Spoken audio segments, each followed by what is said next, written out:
How are y'all? Through the rain? Came to the Bishopsgate Library? Thank you for coming. Do we all need to get into a little call and response? Anything to warm you guys up? Anything like that? How about a big sigh of relief that Barack Obama won the U.S. election? Great.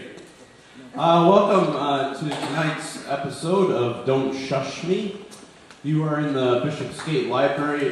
This is a library established in 1895. It's the premier place of where you can come and use their reference books. It's free. You can't take anything home, but you can come and examine London and free thought and all sorts of things. Free thought is, well, I'll get to that later. You're here to see three up-and-coming new poets, and then in our second half, we're going to have John Hagley out here. A couple bits of business, real quick. If you can turn off your cell phones, that would be lovely. Everybody, yeah, we're all squared away on that.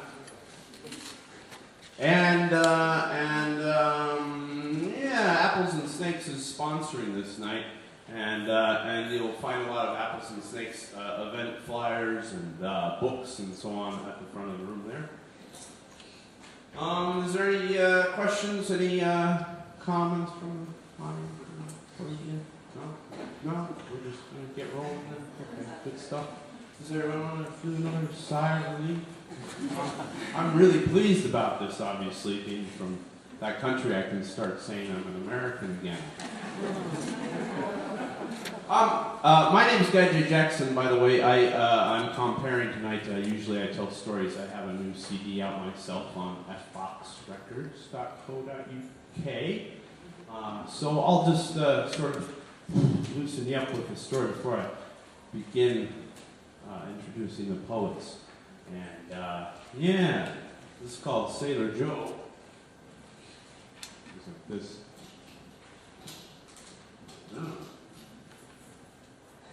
Sailor Joe sails his sailboat. He knows he seems a triangle on the sea to those watching from the beach.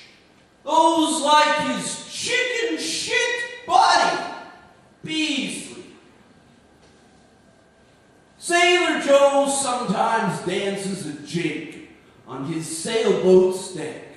Since long ago in San Diego, he purchased a giant praying mantis that can sing with a human voice. And nowadays always lazes against the Sailor Joe's sailboat's deck rails and plays a steel string guitar badly. The giant praying mantis sings without rhythm or tone or tune, singing, Sailor Joe, he always knows what you don't know. You don't know what's behind the curtain of the sea. But Sailor Joe knows and he won't tell.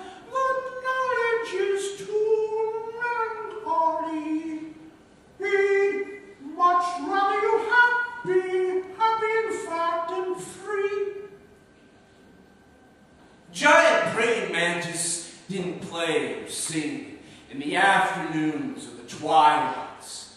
It just sat against the deck rails and waited for a giant cricket to hop into the boat from across the water, from across the land, and a giant cricket usually did, and the giant praying mantis ate it for a most splendid supper.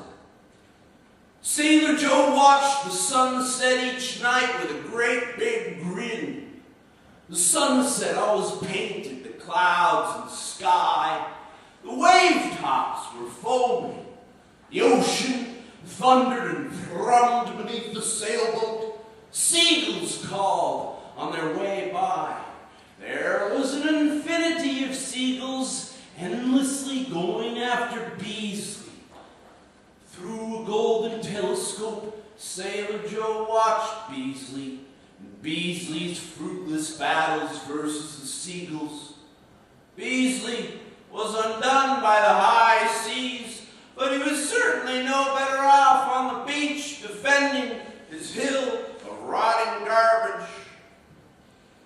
Then, when the sun was sunken and the daylight nearly gone, Sailor Joe brought out a corncob pipe and filled it with the flakes of dried sardine skins and dried seaweed slices and smoked it. The giant praying mantis would retrieve its steel string guitar from wherever it had carelessly left the guitar lying on the ever-tilting deck, and it would begin to sing and strum as the moon rose rotund. Hey there, Beasley, afraid